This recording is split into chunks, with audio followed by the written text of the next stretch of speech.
Okay, I've been wanting to do this video for probably a couple weeks now, and I've been building it up because it encompasses so much. And I'm not going to do like the intense long video I probably should with all the research. It's just I did some minimal research to talk about it by bullet points because it's interesting that right now times are changing in such a way. Like philosophers have been told, and we've been yelled at by materialists telling us philosophy is dead. There's nothing new to discover with philosophy, and I want to say that's all bullshit. And in fact, philosophy is about to explode. And the reason why is because all the old philosophies for the past 2,000 years aren't going to make sense anymore in a post-scarcity era. Your socialism, your capitalism, your libertarianism, your meritocracy is not going to make sense when you've got a robot that knows. Your generational gaps. Now, grandparents are going to start to just be as cool as the little kids are, right? It's the generation, it's a telescope. It's like a closing of the telescope is what's happening. I wanted to talk about something, the closing telescope called temporal compression. I wanted to talk a little about history and the philosophies of old that are being upended for good and for bad, and really to sound a call to make unprecedented existential progress in the face of having our entire system of value annihilated by AI and automation. When I see people arguing over tax allocation, safety nets, conservatism, communism, capitalism, I get this feeling like we're just wasting time now. We're headed for a post-scarcity world in the short term, like the next 10 years. AI itself right now, it hasn't quite exploded the way, they've sort of been trying to get us to believe in order to get their funding. But it's still there growing at an unprecedented rate and threatening our systems of value, which is a good thing. God, I've been sitting here for years trying to upend this scarcity, determination, and value. It's something that it's like we know it needs to be fixed because capitalism itself is sort of a corrupt system. And that's not like the end of determinism. That seems to be wrong for the ultimate program that's coming out of objective reality. Would it really be designed with all these billions of years of emergence to just come into this corrupt system? There's a piece missing. That's why the way it is the way it is. And it's like philosophers won't be able to step up and give the epiphany. It was likely, deterministically, this moment was waiting for the emergence of AI. And AI is the completion to the corruption in capitalism. It's going to, what it's going to do is going to destroy the value scarcity determination. And it's going to destroy the gap between the old and the young by eliminating the intellectual gap, where young people will be smart and older people will be able to keep up with the younger people in the global village, right? It's not going to be different contexts anymore. We're all going to be blasted in the face with a higher fire hose of information, old and young, across class, across all divides, really, religious divides. Identity particularity is going to be exposed to more identity particularity. And I think religions are going to have a tough time keeping up with their faith in these kinds of situations. I don't care how much faith you have. When you're blasted in the face with a fire hose of information like this, the things that the sort of more particularized things that you do are going to be coming under like intense scrutiny, and it's not going to stop ever. So I think even, identity particularity and like cult seclusion is going to become, more moderated. But I think right now we're facing the sharp edges that we've grown throughout history by not being exposed to each other. So right now it's like we come into it and we're getting stabbed left and right. We're getting cut with saw blades. We're getting poked, and then eventually we'll figure all that out. And then I think it points to a leveling, and it points to a wearing down of the sharp edges. And then AI, a post-scarcity value world, points to more free time and having robots do the things we don't want to do. And so all these old ideas about you have to earn your keep, I always knew that was particularity. That was a capitalist a capitalist insistence in the moment. It just happens that we have not been able to escape it for 2,000 years because we have not had the emergence of automation. So we're playing a balancing act, and it's not, I mean, AI is, I work with it all the time. It's it's got a long way to go.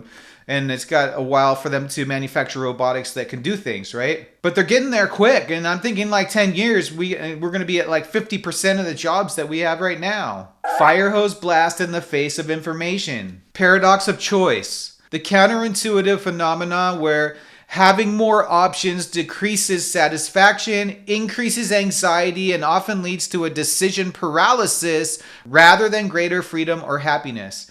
It's crazy to me how centralizing an entire planet of social information, like giving us an ocean full of information at once, has overwhelmed us and has a similar effect to book burning. We all know why fascists burn books, and it's to rid themselves of history, to control the moment, and sort of rewrite morality in an opportunistic sense. I sort of wonder about the rise we're seeing in the expression of right-wing tendencies around the world, and it's a large set of different reasons in different areas, but I can't help but think the massive information is having a paradox of choice effect, where too much information is having a similar effect as burning books. We don't have the control over the digital space the way we have control over physical space. The physical space cause and effect is starting to resemble the cause and effect we see online. I think we know the only way to get control over the situation is regulation. I think democracy has to evolve into something stronger.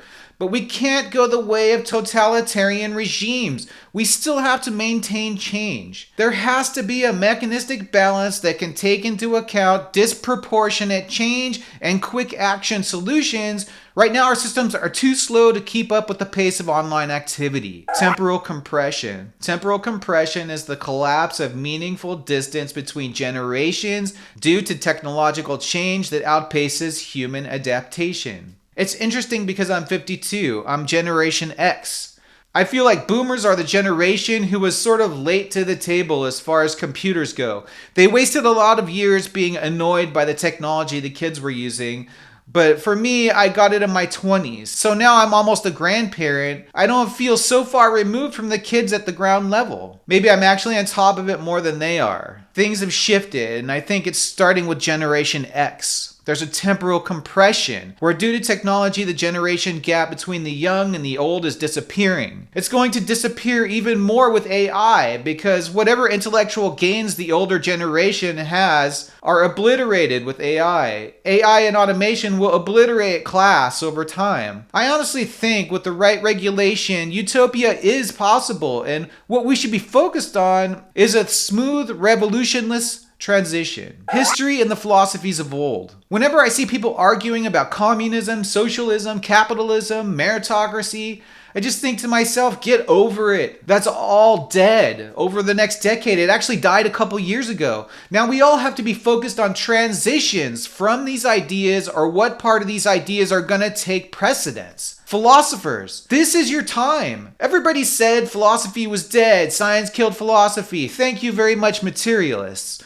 But it was always silly. But now you are needed. We have to capture and recategorize an entire era shift. All these categories used over the past 2,000 years are facing an absolute transition. Our entire system of scarcity-based value is about to be annihilated by technology. On the other side of that, completely new norms will form. And we're stepping over the point as it passes right underneath us, and we can't just casually transition. It's now. And we have to drop everything and build everything. How are we going to capture value in the future? I've heard them say compute. Some say UBI. I say a system of negative tax will carry us over to a system of UBI, as well as price controls and subsidies to businesses that produce things people need, like food or supplies that are directly related to necessity. When people have more time, likely the humanities and the arts will explode. Maybe we'll still have currency, but it will be more like fun play money to people who elevate the quality of life that they have, rather than a war over trying to survive. If you want to just chill out, you can, with limited stuff, but at least it's not going to be this battle. Live a free life. Think about how cool this will be with renewable energy sources. It actually makes me sad because I won't be around to see it. So I just want to say there's no reason to fight so hard about these ridiculous dying concepts. Left wing, right wing, even religions. If you're not happy, just move somewhere with your own people. We don't have to kill each other. All we have to do is move people around. If you want to be puritanical, be puritanical over there. Nobody has to kill anybody. Philosophers, with me, it's time to charge. I'm talking about over the next decade. Now, use AI. We have a lot of work to do. Now is the time for philosophers. We have to get traction on the categories of the future and capture the growth of a post-scarcity, post-labor world. If you guys like this kind of philosophical subject matter, help us out by liking the video and subscribing to the channel.